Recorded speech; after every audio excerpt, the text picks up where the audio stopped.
Bismillahirrahmanirrahim. Assalamualaikum warahmatullahi wabarakatuh. Alhamdulillah, wassalatu wassalamu ala Rasulillah Sayyidina wa maulana Muhammad ibni Abdullah wa ala alihi wa sahbihi wa man tabi'ah wa mawalah. Bapak, ibu-ibu, hadirin hadirat yang dimuliakan Allah Subhanahu wa taala, alhamdulillah malam ini kita dapat melaksanakan fardu insya' berjamaah. Kemudian kita manfaatkan waktu yang diberikan Allah ini untuk mengkaji ajaran Islam sesuai dengan tuntunan Al-Quran, Sunnah Nabi Muhammad SAW. Malam ini kita akan mengkaji tentang syarat. Ada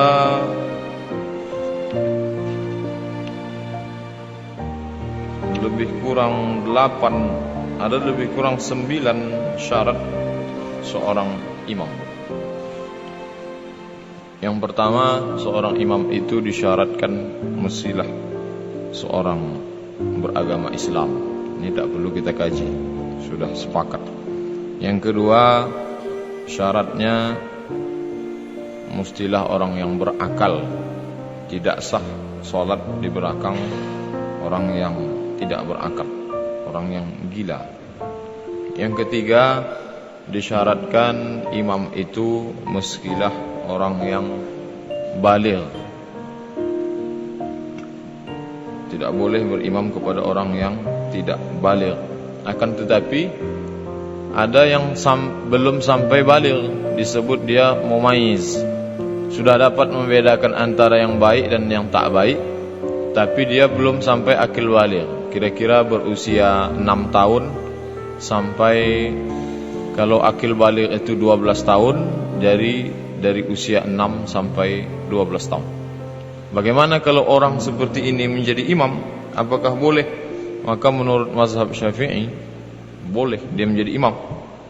Dalilnya berdasarkan riwayat dari Amr bin Salamah, bahwa beliau berkata, "Ammamtu ala ahdi Rasulullah sallallahu alaihi wasallam wa ana ghulamun ibnu sab'a sinin."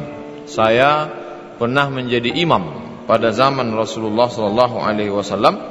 Waktu itu umur saya sab'a sinin, 7 tahun. Jadi anak umur 7 tahun, kalau dia hafalnya banyak, boleh dia menjadi imam. Ini disebutkan dalam mazhab Syafi'i. Kemudian yang keempat, disyaratkan imam itu az-zukurah, mestilah laki-laki. Oleh sebab itu laki-laki tak boleh berimam kepada perempuan. Tapi kalau makmumnya semuanya perempuan, maka perempuan boleh menjadi imam. Jadi tidak disyaratkan mesti laki-laki saja menjadi imam, perempuan pun boleh jika makmumnya itu juga adalah sesama perempuan. Akan tetapi posisinya tidak maju di depan seperti imam laki-laki. Dia berada di tengah shaf. Dia menjadi imam bagi sesama perempuan. Syarat yang kelima, suci dari hadas dan khabas. Maka orang yang tak suci tak dapat dijadikan sebagai imam. Syarat yang keenam, bagus bacaan dan rukun. Bacaannya rukun, artinya kalau orang tidak dapat membaca Al-Fatihah, Al-Fatihah rukun salat, yang tidak sah salat tanpa bacaan yang benar. Kalau bacaannya tidak benar, maka dia tidak dapat dijadikan sebagai imam. Oleh sebab itu, la tasihhu salat khalfa akhras. Tidak boleh salat di belakang orang yang bisu. Kenapa? Karena dia tak dapat membaca. Walaupun salat dia sendiri sah, tapi makmum tak boleh berimam kepada orang yang tak dapat membaca rukun. Ketujuh, orang yang kita jadikan imam itu bukan statusnya makmum. Artinya kita berimam kepada orang yang sebelumnya dia tidak imam, tapi dia makmum. Kita datang masuk ke dalam masjid, ada orang yang masbuk. Tadi dia waktu salat isya hanya ikut 3 rakaat bersama imam. Lalu kemudian setelah imam yang asli salam, lalu dia menyempurnakan 1 rakaat yang tertinggal. Lalu datang orang masbuk kedua ingin berimam kepada dia, maka ini tidak dibenarkan. Tapi dalam mazhab Syafi'i dibolehkan. Sedangkan 3 mazhab yang lain tak membolehkan berimam kepada makmum dalam bentuk yang seperti kita bahas tadi. Syarat yang ke-8, disyaratkan si imam tadi mesti selamat, sehat, tidak mengalami sakit uzur. Contohnya mimisan yang berkepanjangan, meneteskan darah. Kemudian dia terkena penyakit sulusul baul. Sulusul baul, maaf kata, maaf cakap, kencing yang tak berhenti dan sejenisnya. Maka orang seperti ini tak cukup syarat menjadi imam. Syarat yang ke-9, sahihul lisan, lidahnya dapat melafazkan huruf-huruf Arab dengan fasih, dapat diucapkannya, makharijul hurufnya tepat. Maka orang yang tak dapat menyebutkan huruf dengan tepat, maka dia tak layak menjadi imam. Itulah 9 syarat yang disebutkan oleh Syekh Wahbah Zuhaili, lengkap dengan beberapa pendapat ulama fikih dari kalangan 4 mazhab, Hanafi, Maliki, Syafi'i dan Hambali. Bapak dan Ibu hadirin hadirat yang dimuliakan Allah Subhanahu wa taala. Sekarang kita bahas, andai berkumpullah orang-orang yang cukup syarat tadi. Kalau tadi yang 9 itu syarat orang, ke-9 kesemua orang tadi cukup. 9 syarat itu ada pada diri dia, tak kurang satu apapun. Lalu ketika kita berkumpul semua, berapa kita dalam masjid ini? Lebih kurang mungkin ada 50 orang. Lalu di antara kita ini, siapakah orang yang paling layak menjadi imam? Maka orang yang paling layak menjadi imam, saya ambil pendapat mazhab Imam Syafi'i. Menurut mazhab Syafi'i, orang yang paling layak menjadi imam yang pertama adalah al-wali, pemimpin. Jadi satu pekan baru ini yang paling layak menjadi imam, ya wali, pemimpin. Di selevel tempat kita ini, suatu kampung yang paling layak menjadi imam, ya kepala kampung, kepala desa. Oleh sebab itu dalam Islam tidak dipisahkan antara kepemimpinan negara dengan kepemimpinan agama.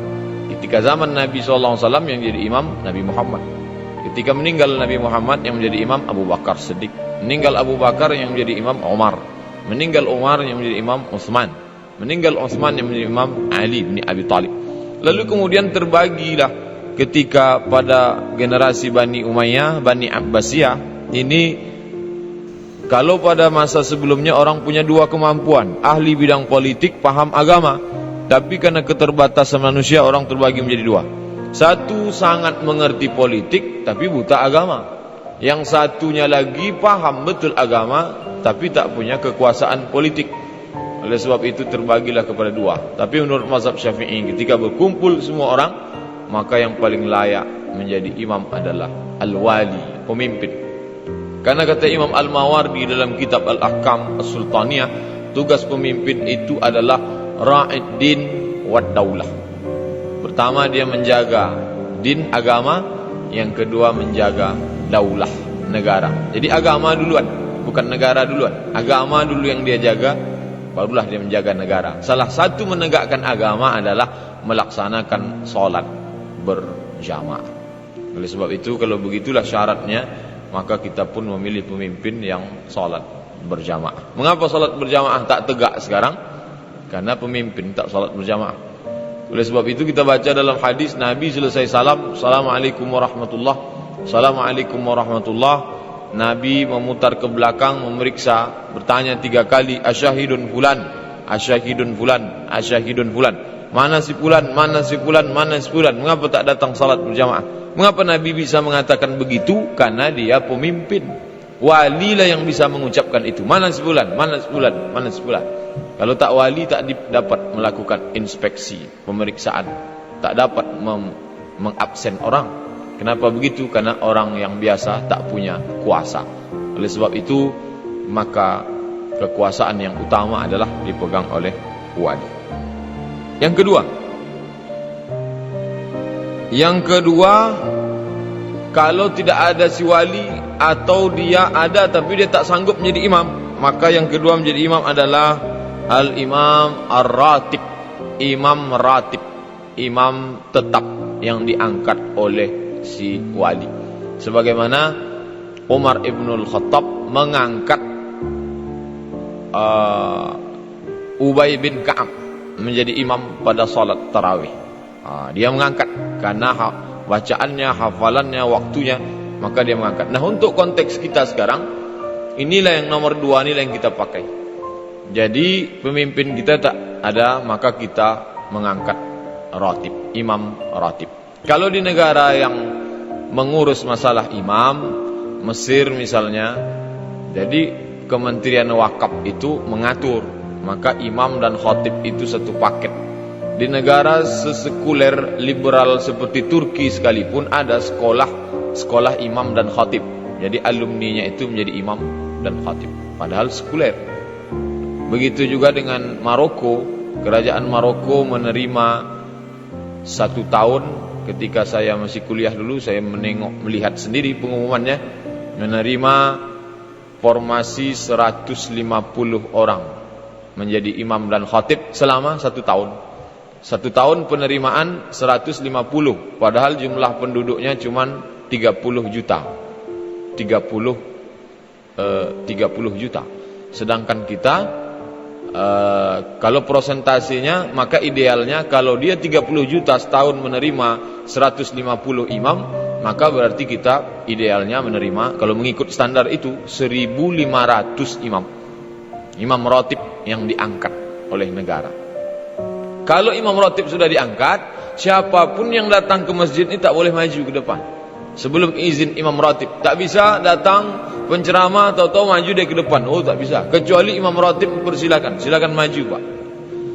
Tapi kita tak sampai ke sana kepedulian ulil amri kita, tak sampai menyentuh ke imam. Semuanya kita swadaya. Mulai membangun masjidnya swadaya, sampai pengajiannya swadaya, sampai memilih imamnya pun swadaya.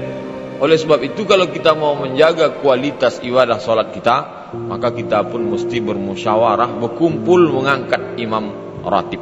Kalau sudah diangkat imam ratib tadi, maka dialah yang menjadi membimbing salat sekaligus khutbah dan lain sebagainya. Nah, ini imam ratib, wali yang pertama, kedua imam ratib. Kemudian yang ketiga, siapa yang paling layak? Al-afqah, orang yang paling paham tentang fikih. Fikih artinya paham, orang yang paling memahami hukum hakam yang berkaitan dengan hukum agama, hukum fikih, hukum halal haram. Apa sumber fikih dalam Islam? Yang disepakati 4, Quran, hadis, ijma', qiyas. Sedangkan yang 6 ikhtilaf ulama, saddu dzara'i, syar'u man qablana, istihsan, istishab, qaulus sahabi, urf. Ada 6 yang ikhtilaf, 4 yang sepakat. Quran, hadis, ijma', qiyas. Nah, ini orang paham. Di antara sekian banyak dia yang paling paham, maka orang ini diangkat. Ini syarat yang ketiga. Yang keempat, siapa lagi yang diangkat? Al-aqra. Al-aqra, orang yang paling banyak hafalan dan paling bagus bacaan. Ya, jadi orang ini hafalannya macam-macam. Ada yang juz 30, ada yang 30 juz. Maka kita tengok, oh ini surat Al-Baqarah hafal dia, oh ini surat sepotong-sepotong. Ini diangkatlah. Ini yang ke wali, afqah. Sekarang yang keempat, wali, afqah, aqra. Yang keempat, aura, orang yang paling wara. Wara, dia tidak menjaga diri dari yang haram, tapi dia menjaga diri dari yang syubhat, menjaga diri dari yang merusak muru'ah, cakapnya, tindak tanduknya, cara berpakaiannya, orang yang wara. Maka ini dia lebih layak di antara yang lain. Yang kelima, orang yang lebih dulu hijrah. Ini tak berlaku zaman kita sekarang. Pada zaman Nabi dulu, ini kota Makkah, ini kota Madinah. Sahabat ini macam-macam. Ada yang hijrahnya duluan, ada yang hijrahnya belakangan. Ketika berjumpa syaratnya cukup, siapa yang lebih dulu hijrah? di antara berdua ini. Maka yang lebih dulu hijrah itu lebih layak untuk menjadi imam. Kita sekarang tak mengalami hijrah karena kita hidup 1434 tahun setelah hijrah Nabi Muhammad SAW. Yang keenam, asbaq islaman, lebih dulu masuk Islam. Ini berlaku bagi orang mu'allab. Yang satu masuk Islamnya tahun 2000, yang satu 2013, tahun tinggi. Yang lebih dulu masuk Islam lebih layak. Kenapa lebih lama dia? Tapi disyaratkan juga syarat yang sebelumnya. Orangnya lebih faqih, lebih banyak hafalan bacaan, lebih wara', kemudian lebih dulu masuk Islam. Kalau cuma sekedar lebih dulu masuk Islam tapi tak ada hafal apa-apa, maka tak dapat juga jadikan sebagai imam. Yang keenam, afdal nasaban, nasab. Nasab pun menjadi perhatian dalam mazhab Syafi'i. Nasab ini orang keturunan baik-baik. Kenapa begitu? Karena nasab yang baik ini pun menjadi perhatian juga, karena ditengok nasab keturunan seseorang, kemuliaan seorang. Walaupun kita ini inna akramakum indallahi atqakum, tapi kalau nasabnya yang baik, mungkin pendidikannya lebih baik, mungkin memberikan harga diri, menjaga harga diri lebih baik, muruahnya lebih baik. Yang selanjutnya, ahsan sirah, perjalanan hidupnya lebih baik. Yang satu perilakunya, sopan santunnya, tata keramanya, bacaannya banyak, tapi hafalannya banyak, tapi cakapnya kasar, tidak sopan. Maka ini syarat selanjutnya adalah ahsan sirah, orang yang lebih baik perilakunya. Selanjutnya, anzaf sauban, orang yang lebih bersih pakaiannya. Ada hafalannya bagus, orangnya warak tapi jorok, kerah bajunya nampak Arab gundul. Ini tak layak. Disyaratkan anzafu sauban, orang yang bersih, bersih pakaiannya, harum, ini rapi. Ini disyaratkan sampai sedetil itu imam itu. Selanjutnya, naziful badan, badan bersih. Yang satu bacaannya bagus, hafalannya banyak, faqih, tapi badan kotor, malas mandi. Ini tak layak menjadi imam. Sampai sedetil itu mazhab Syafi'i. Yang selanjutnya, tayyibatus san'ah, tayyibatus san'ah, baik cakap, memiliki keahlian, orangnya memiliki kepakaran, maka dia pun dianggap layak menjadi imam. Selanjutnya, ahsan sautan, suaranya bagus. Jadi yang selama ini kita jadikan standar, yang ini nomor berapa? Wali, afqah, aqra, aura, aqdam hijrah, asbaq Islam, afdal nasab, ahsan sirah, anzab sauban, naziful badan, tayyibatus san'ah, ahsan sautan. Suara itu nomor 12. Suara nomor 12. Tapi Bapak Ibu perhatikanlah di tempat kita, kalau udah menang MTQ langsung jadi kumpul, suruh langsung jadi imam. Suara itu nomor 12, bukan nomor 1, nomor 2. Waraknya dulu, pahamnya dulu, baru suara. Suara itu nomor 12. Kalau dia berkumpul cukup sama semua, tapi suaranya lebih bagus, baru dia maju nomor 12. Yang selanjutnya, ahsanu suratan, ay wajhan. Ahsanu suratan, lebih ganteng. Jadi ternyata menjadi imam ini pun faktor ganteng, lebih putih, lebih mancung, lebih keren. Jadi kalau berkumpul lah semua, ini termasuk. Baru kemudian yang terakhir, fal mutazawwij, sudah menikah. Seringkali kalau bulan suci Ramadan datanglah orang dari pesantren tahfiz Quran, diperkenalkan, Bapak Ibu ini akan jadi imam kita nanti. Hafal Quran 30 juz, orangnya bersih, orangnya ganteng, bacaannya bagus, akhlaknya mulia. Apa yang ditanyakan jamaah? Udah menikah dia itu apa belum?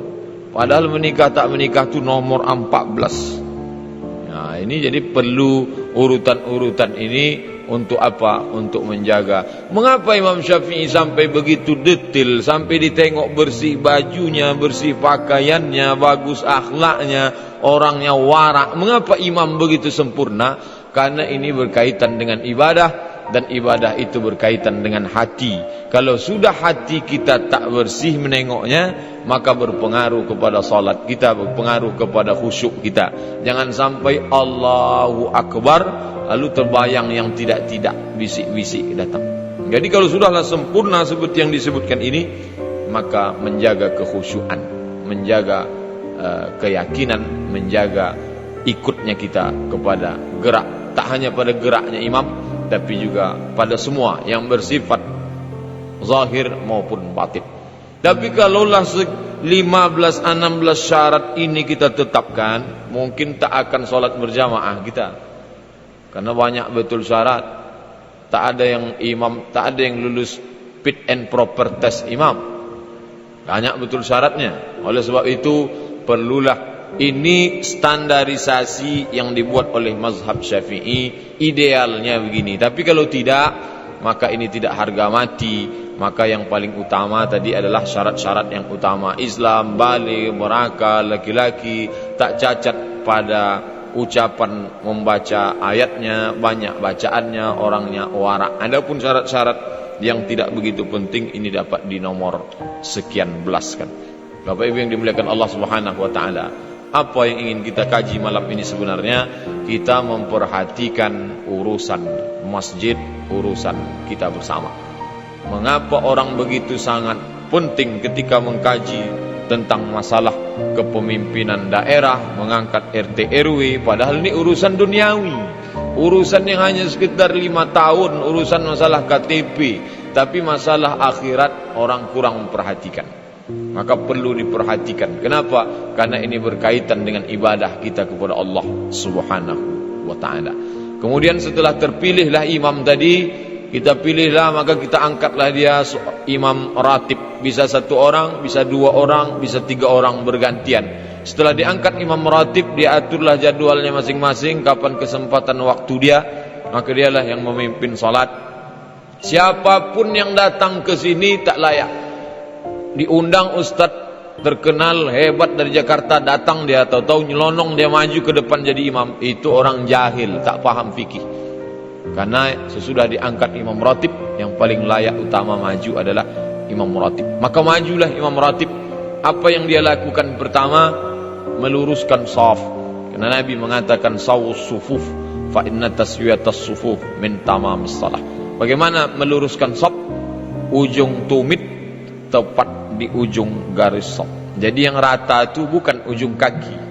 Selalu banyak saya tengok orang meratakan, mari luruskan shaf, lalu dia pahami meluruskan shaf ujung kaki yang dia ratakan. Inilah garis shaf, ujung kaki yang diratakan begini. Enggak, bukan ujung kakinya diratakan, tapi ujung tumit tepat di belakang.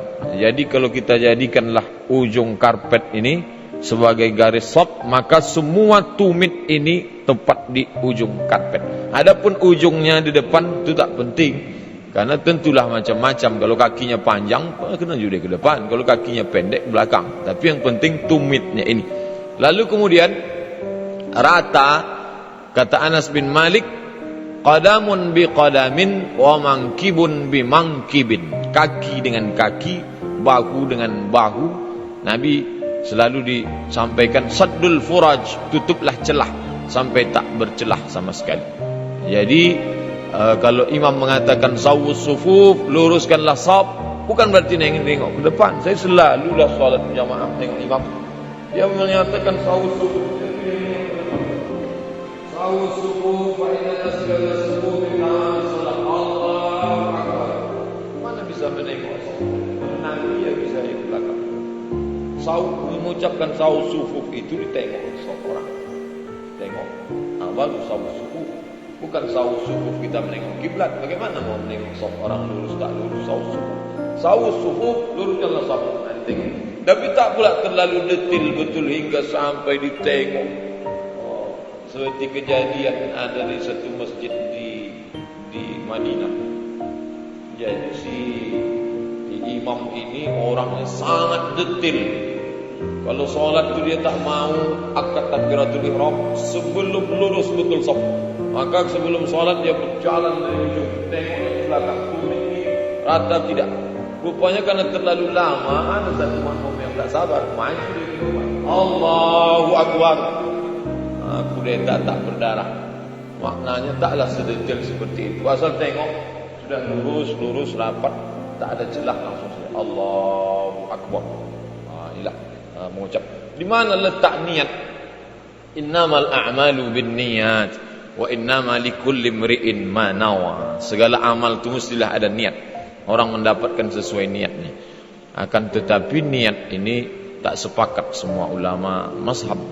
Menurut mazhab Maliki, Hambali dan Hanafi, niat itu sesaat sebelum takbiratul ihram.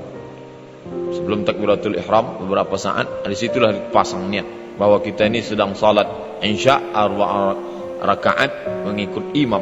Allahu Akbar. Tapi dalam mazhab Syafi'i niat itu letaknya di dalam takbiratul ihram. Dari mulai A sampai bar, disitulah letak niat. Disitulah dipasang bahwa saya salat 4 rakaat menjadi makmum atau menjadi imam karena Allah Ta'ala. Disitulah dipasang. Dua-dua ini dapat diikuti. Yang penting ada niat di dalam salat. Kemudian si imam pun membaca iftitah, kemudian dia baca Al-Fatihah. Boleh dibaca sir, boleh juga dibaca jahar. Syekh Wahbah Zuhaili, pengarang kitab ini, Syekh Wahbah Zuhaili mengarang satu kitab berjudul Al-Bidah Al-Munkarah. Dalam kitab itu beliau sebutkan bahwa dua-dua riwayatnya sama-sama sahih, baik yang sir maupun yang jahar, dapat dipakai dalam pengamalan sehari-hari. Jadi kalau orang yang baca sir, bismillahirrahmanirrahim, alhamdulillahi rabbil alamin, arrahmanir rahim, malik yaumiddin, iyyaka na'budu wa iyyaka nasta'in, ihdinas siratal mustaqim, siratal ladzina an'amta 'alaihim ghairil maghdubi 'alaihim waladdallin. Apakah si imam mengucapkan amin atau tidak? Menurut mazhab Maliki tak mengucapkan amin. Tapi menurut mazhab Syafi'i, Hambali dan Hanafi, dia mengucapkan amin. Ketika dia mengucapkan amin, idza ammanal imam fa aminu. Ketika imam mengucapkan amin, maka makmum pun ikut bersama-sama. Amin. Maknanya istajib ya Allah, perkenankanlah ya Allah. Kemudian dia pun membaca ayat. Khusus dalam mazhab Syafi'i diberikan beberapa saat waktu kesempatan untuk makmum membaca Fatihah. Mengapa begitu? Karena dalam mazhab Syafi'i si makmum wajib membaca Fatihah. La salata, tidak sah salat liman lam yaqra' bi Fatihatil kitab, bagi orang yang tak membaca Fatihah. Tapi dalam mazhab Hanafi, makmum tak perlu baca Fatihah karena bacaan si imam sudah menjadi tanggung jawab si imam. Al-imam mujudnah, imam itu penanggung jawab, maka bacaan si imam sudah menjadi bacaan makmum. Tapi dalam mazhab Maliki, kalau mazhab Syafi'i, imam makmum lain. Imam baca Fatihah, makmum baca Fatihah. Mazhab Hanafi, bacaan si imam sudah menjadi bacaan si makmum, maka si makmum tak perlu baca. Tapi dalam mazhab Maliki, tengok dulu. Kalau solatnya solat sir, solat zuhur, solat asar, maka si imam baca Fatihah. Tapi kalau solatnya solat jahar, solat maghrib, solat isya, solat subuh, si makmum tak perlu baca Fatihah. Mengapa pada solat jahar tak perlu baca Fatihah? Karena dia sudah mendengar bacaan si imam. Tapi pada solat sir, solat zuhur dan solat asar, dia baca karena dia tak dengar bacaan imam. Nah, jadi tiga-tiga ini saya sampaikan bukan mau membingungkan Bapak Ibu, tidak. Jadi nanti kalau ada orang berceramah atau pengajian, makmum tak perlu lagi baca Fatihah, kan sudah dibaca imam. Oh, ini mazhab Hanafi yang diambil. Kalau ada pula mengatakan imam itu kan dia hanya geraknya saja yang diikut, bacaannya kita tetap ikut. Makmum wajib baca Fatihah. Oh, mazhab Syafi'i dia ambil. Tapi kalau ada nanti membedakan, tengok dulu solat apa. Kalau solat sir, zuhur, asar, makmum baca Fatihah karena dia tak dengar bacaan imam. Tapi kalau solat maghrib, isya dan subuh, tak usah lagi baca karena dia sudah dengar bacaan imam. Nah, kita tahu, oh ini mazhab Maliki yang dia ambil. Apapun. Ustadz yang mana sampai sekarang saya tetap membaca Al-Fatihah kalau menjadi makmum. Saya baca 2 tempat membacanya. Bisa dibaca setelah imam membaca amin. Ketika itulah kita baca. Bisa juga membacanya ikut bersama dengan imam. Waktu imam membaca Bismillahirrahmanirrahim, kita ikuti ucapan imam. Alhamdulillahirabbil alamin, kita ikuti. Jadi setelah dia baca wal maghdubi alaihim waladdallin, lalu sama-sama kita baca amin. Kita tak perlu lagi ikut, tak perlu lagi baca Fatihah karena kita sudah ikut membaca. 2 cara ini bisa dipakai. Setelah itu si imam pun membaca ayat. Apa standarisasi ayat? Karena ayat ini nanti kalau panjang bacaan imam, makmum komplain. Dicarinya hadis untuk menolak si imam. Pak Imam, panjang betul ayat tu. Kan dalam hadis disebut, "Idza amma ahadukum falyukhaffif." Kalau kamu jadi imam, ringankan bacaannya. Lalu si imam pun serba salah. Apa yang mau saya baca lagi? Panjang salah. Lalu bacanya terlalu pendek, makmum pun komplain. Mengapa pendek betul? Kami mau menikmati salat, tak khusyuk kami. Apa standar panjang dan pendek? Nabi tak ada menyebut. Tapi Imam An-Nawawi menyebut dalam kitab Al-Azkar. Kata Imam An-Nawawi, dibagi menjadi 3. Tiwalul mufassal, yang panjang. Baru yang awsat, yang pertengahan. Yang bawah qisarul mufassal, yang pendek. Yang pendek itu standarnya seukuran surat dari Alam Nashrah ke An-Nas. Itu yang pendek. Alam nashrah laka sadrak wa wada'na anka wizrak alladhi anqadha dhahrak wa rafa'na laka dhikrak fa inna ma'al usri yusra inna ma'al usri yusra fa idza faragta fansab wa ila rabbika farghab. Itulah standar yang pendek. Standar yang sedang itu dari amma yatasaalun sampai ad-duha. Kira-kira 1 halaman lebih sedikit. Amma yatasaalun, ini yang pendek. Sedangkan yang panjang itu dari surat Al-Hujurat. Surat Al-Hujurat sampai surat sebelum amma yatasaalun. Jadi yang panjang dari Al-Hujurat sebelum amma. Yang sedang dari amma yatasaalun sampai ad-duha. Yang pendek dari Alam Nashrah sampai An-Nas. Kapan dibaca yang panjang, kapan dibaca pendek, kapan dibaca yang sedang? Yang pendek dibaca pada solat maghrib karena waktunya singkat. Yang panjang dibaca pada solat subuh dan solat zuhur. Yang sedang dibaca pada solat isya dan solat asar. Jadi nanti kalau solat isya ada imam yang membaca amma yatasaalun 'anin naba'il 'azim alladzi hum fihi mukhtalifun. Jangan komplain. Dia masih standar. Nanti kalau solat subuh ada imam baca Ar-Rahman 'allamal Qur'an, masih standar. Karena Ar-Rahman itu masuk dari Al-Hujurat ke sampai amma yatasaalun. Inilah standar. Bagaimana nanti kalau ada yang membaca diambilnya Ali Imran atau Al-Baqarah? Boleh, tak salah. Tapi sebaiknya ini pun ijtihad Imam An-Nawawi supaya tak kacau umat. Karena standar panjang pendek itu apa? Inilah disebutkan Imam An-Nawawi dalam Al-Azkar. Setelah itu dia pun rukuk. Rukuk ini pun apa pula standarnya? Maka disebutkan oleh Imam Ibnu Qudamah dalam kitab Al-Mughni, dia nukil pendapat dari Imam Ahmad bin Hanbal. Imam Ahmad bin Hanbal menukil pula pendapat dari Imam Al-Hasan Al-Basri. Ibnu Qudamah menukil dari Ahmad bin Hanbal, menukil dari Hasan Al-Basri. Kata beliau, tasbih baik sujud maupun ruku yang sempurna itu 7, yang sedang itu 5, yang pendek itu 3. Jadi kan nanti kalau imam kita ruku, dia baca Subhana rabbiyal azimi wa bihamdih, Subhana rabbiyal azimi wa bihamdih, Subhana rabbiyal azimi wa bihamdih, Subhana rabbiyal azimi wa bihamdih, Subhana rabbiyal azimi wa bihamdih, Subhana rabbiyal azimi wa bihamdih, Subhana rabbiyal azimi wa bihamdih. Jangan komplain. masih normal. Tapi kalau panjang lebih daripada 7 itu barulah dia sudah keluar. Justru yang dia sedang baca itu sempurna 7, yang sedang 5, yang pendek 3. Bapak dan Ibu yang dimuliakan Allah SWT. Jadi jangan asal kita komplain imam, karena kita selalu pakai yang paling pendek dengan napas yang paling pendek juga.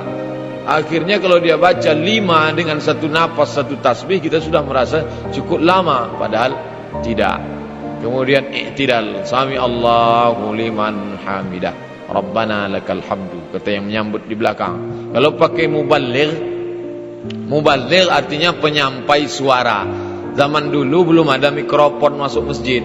Lalu bagaimana suara itu bisa sampai ke belakang? Ada muballigh di belakang. Allahu Akbar, kata imam, lalu sampaikan Allahu Akbar, sampai suara habis di belakang ada lagi muballigh Allahu Akbar sampai ke belakang. Tapi khusus pada sami Allahu liman hamidah, si muballigh tak menyebut sami Allahu liman hamidah, Rabbana walakal hamd mil'us samawati wa mil'ul ardi wa mil'u ma syi'ta min syai'in ba'du. Ada tegaknya, tak langsung enggak, tapi tegak. Hatta tatma'inna qa'iman, kata Nabi, sampai engkau tegak. Sami Allahu liman hamidah. Ada masa limit rentang waktu tegak sebentar. Hatta tatma'inna qa'iman. Setelah itu barulah sujud. Sujud pun sama juga 7, sempurna 5, sedang 3, paling sedikit. Kita pilih salah satu, ini pun baik. Setelah itu dihitunglah sudah 1 rakaat. Kemudian tasyahud pada rakaat kedua pada maghrib, isya dan asar.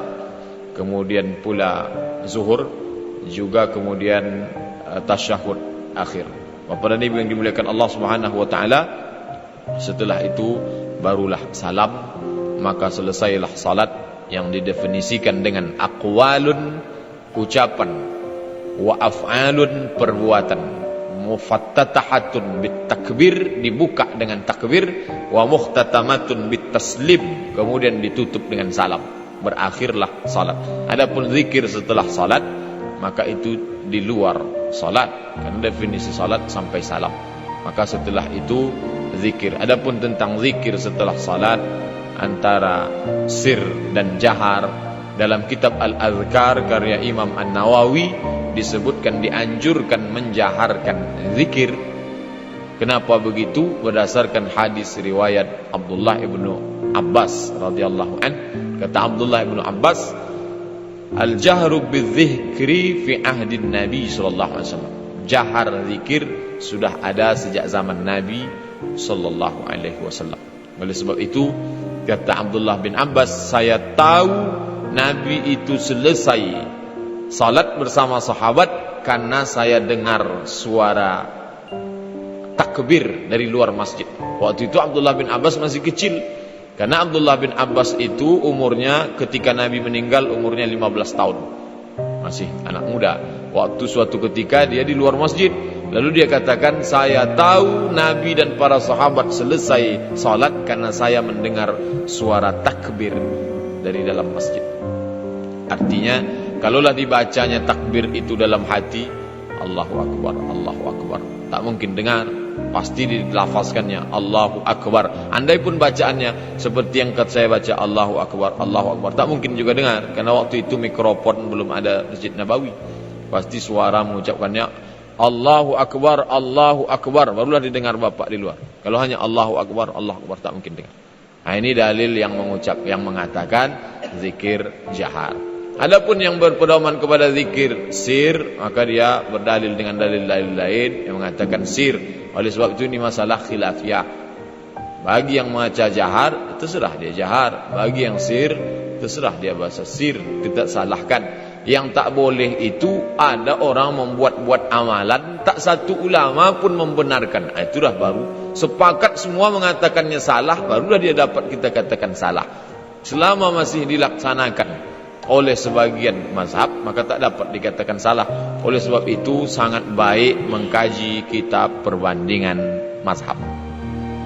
Di Islamic Center Bangkinang dulu diajarkan oleh Ustaz Mawardi Muhammad Saleh, kitab Bidayatul Mujtahid wa Nihayatul Muqtasid, fikih perbandingan mazhab tertua, dikarang oleh Imam Ibnu Rushd. Ibnu Rushd ini ahli fikih tapi juga ahli filsafat. Makanya nama dia di Eropa diabadikan orang sebagai Averroes. Averroes itu Ibnu Rushd. Payah orang itu menyebut Ibnu Rushd karena banyak makan babi, jadi Ibnu Rushd payah, ini Averroes. Patungnya masih ada sampai sekarang di Spanyol, patung Averroes, Ibnu Rushd. Ternyata di samping ahli filsafat, dia pun mengarang juga kitab fikih perbandingan mazhab, namanya Bidayatul Mujtahid wa Nihayatul Muqtasid. Di Gontor ini dijadikan buku bacaan. Kemudian pada masa belakangan disusun pula oleh Syekh Abu Bakar Al-Jazairi Al-Fiqhul Islami ala Madzahibil Arba'ah, fikih Islam versi 4 mazhab. Tapi yang paling lengkap belakangan disusun oleh Syekh Wahbah Zuhaili, dekan Fakultas Syariah Universitas Damaskus, gelar doktornya dari Universitas Al-Azhar. Dia susun Al-Fiqhul Islami wa Adillatuh, fikih Islam dan dalil-dalilnya, sudah diterjemahkan ke bahasa Inggris 11 jilid dan sudah pula diterjemahkan ke bahasa Indonesia. Diterbitkan oleh Gema Insani Press Jakarta. Saya melihatnya ada di toko buku. Maka sangat baik buku ini dikaji, dibaca. Kalau tak paham tanya kepada, insyaallah di Pekanbaru banyak sekali guru kita yang paham fikih. Di Masjid Agung An-Nur ada Ustaz Samsudin Muir LCMA, ada Ustaz Masriadi Hasan LCMA, ada Dr. Mawardi Muhammad Saleh, para ahli fikih. Maka kita tanyakan yang kita tak paham, kita baca sendiri, mana yang tak paham coret. Ini untuk membantu kita memahami ibadah supaya tak menyalah-nyalahkan, karena dalam Islam ini banyak sekali perbedaan mazhab, tapi tak membuat kita menjadi terpecah belah.